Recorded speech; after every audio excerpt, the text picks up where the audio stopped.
Got to wake up. All right, President Biden in North Carolina encouraging Americans to get vaccinated. That was so rude. Was it rude? It's totally Oh, rude. you've never been rude, have you, Geraldo? Not today. Yeah, you've been spending your decades ducking chairs. Yesterday at the White House, the president blamed guns and not criminals for the surge in crime. He also tried to claim the rise in violence is because of the weather and the pandemic. And then President Biden mocked the Second Amendment.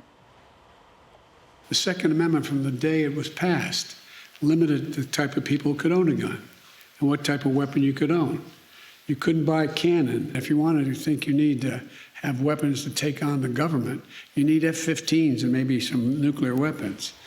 So, Katie, he was talking about how silly the idea is of having the Second Amendment to protect against a hostile government or whatever. Now, this is after, I don't know, a few weeks since he claimed that a few hundred MAGA protesters were a threat to the democracy, the worst threat since the Civil War. Right. So what's it going to be? Well, he's trying to say both, right? So Yeah. He's trying to say, A, he's threatening gun owners that if you dare to exercise the Second Amendment or stand up for your rights, then the government may nuke you, which is a weird position to take. And then at the same time, he's saying that people who were unarmed and didn't have F-15s or nuclear weapons who went to the Capitol on January 6th are also capable with nothing to take over the government. So that argument doesn't fly. But when it comes to what the argument he's trying to make, he's very out of touch with the current situation when it comes to firearms. First-time buyers last year, 40% of them were women. More than 50% of them were African Americans. The left is losing this argument. They're trying to continue this narrative that the only people who buy guns are white supremacists. That's just not true. It's borne out by the data. And the bottom line is that they are buying guns, if you ask them why, to protect themselves from criminals, because all of these people who are in charge in Democratic cities are taking away their police. So they're their last defense, they're their only defense, and they're trying to make sure that they exercise their rights because they're under really tough situation with the crime right now. You know, Jesse, last night we saw an attack on a police station after drug dealers were arrested. I think that was in North Carolina. Am I right? Yep. So these are things that the Democrats ignore, but and as they release looters and decide that they're not going to charge people who were rioting. But the good news is we were able to sentence a grandmother. Did you see that? We sentenced a grandmother? Yes, we sent an Indiana grandmother for entering the Capitol on January 6th. We did. Yes, to 120 hours of community service. Oh, so she got 120 more hours than Hunter Biden did for violating his gun law. Exactly. Geraldo said she had it coming. God, you are tough, Geraldo.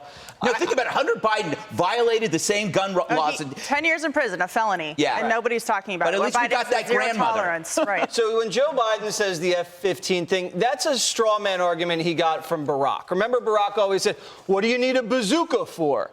You do that because you're trying to make the other side look crazy. Right. You're crazy if you want to protect yourself. What do you need a bazooka for? No one needs a bazooka. That's the point. You just fell for the straw man argument, Geraldo. Speak for yourself. So they'll defund the police, trigger a crime wave, and they say, what do you need a gun for? Or they'll bail out deranged homicidal maniacs. Well, what do you need a gun for? The McCluskeys, they get a rifle. BLM comes to their hood, starts yelling at them. They get indicted by a Democrat. We need guns because we don't trust the criminals and we don't trust the government. Not necessarily in that order. We rely on ourselves, and that's why the Democrats don't like that. We're self-reliant, and we don't rely on them. The best thing about the McCloskeys, they had to turn in their guns. The moment they turned them in, they went and bought them. They got a bigger one. More. That's an American, Geraldo. I think the issue here is they can't identify the problem because that goes right back to the cause, which is their policies. Right? Yeah, but the Second Amendment, as currently construed, and even people who love me get mad at me when I say it, is stupid.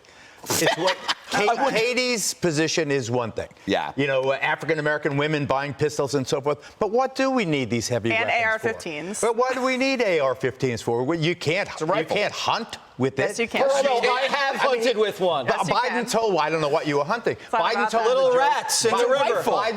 President Biden told the joke badly yesterday about the deer wearing Kevlar, and then he apparently forgot he had told the joke. He told the same joke about 2 minutes later. He forgot. He said But I mean, you don't need I think that these heavy weapons should have at least the same kind of requirements for qualifications as you do to drive a truck. At least have some instruction about what it is you're buying, what it is the potency. There are more people killed every year by hands and fists and hammers than there are by AR-15s. And also, this is not having any dent in what we're experiencing in this massive spike of handguns. I agree with that. You know, that's not the story. Yeah, Dana, there was something he said yesterday that I keep.